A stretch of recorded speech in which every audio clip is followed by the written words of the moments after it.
Ashton Small yashimiwe ku mugaragaro ku muhate yagaragaje mu kumenyekanisha u Rwanda. Ni igikorwa cyayobowe na Minisitiri w'Urubyiruko Utuma Twishima Abdallah. Kagarara yaje gutumirwa muri iki gikorwa kugira ngo bamushimire ku ruhare yagize mu kumenyekanisha u Rwanda binyuze muri content ze. Kagarara kandi yasabye n'abandi ba content creator bose gukora nkawe ndetse bakagerageza kumenyekanisha u Rwanda mu buryo bwose bushoboka no kwerekana ko u Rwanda ari igihugu cyiza.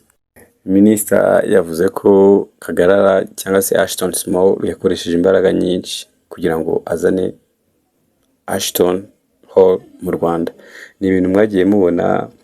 Kagarara bundi yatangiriza video ari kwishimira ko yujuje abasubscribers 1000, ariko mu kubyishimira abona bibyaye positive.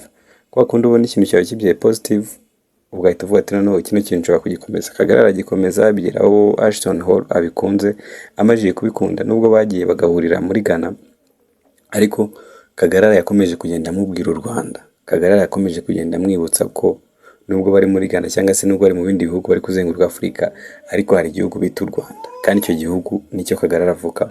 Ni ikintu cyiza ubona ko Kagarara yakoze gukomeza amwumvisha u Rwanda mu matwi ye, bikageraho Ashton Hall yemera kuza gusura u Rwanda, ndetse nicyo gihugu yatinzemo cyane. Muri kubona ko nubwo yagiye muri Amerika ariko ari gukomeza posting u Rwanda nkuko yabitangaje, yavuze ko mezi 3 azagaruka.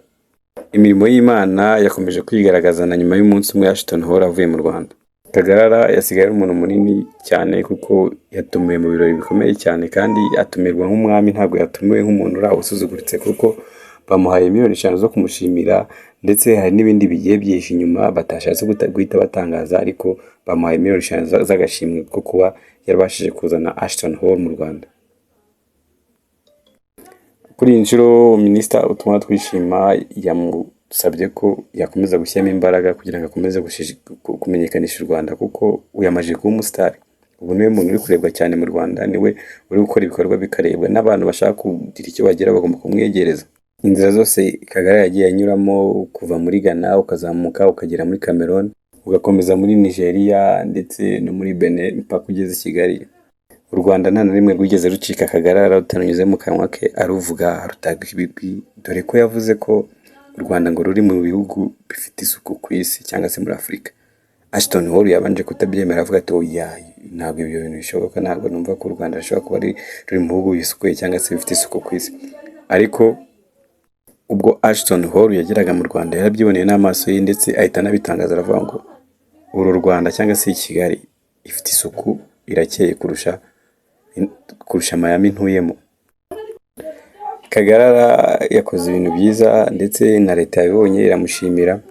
Nawe niba uri umu content creator wakakwiye kwigira kuri Kagarara ukareba ko wakora ibintu biteza imbere u Rwanda, wakora ibintu bivuga neza u Rwanda, kandi ntucike intege, kuko Imana igukereje iragutegera anytime ibintu bishobora guhinduka.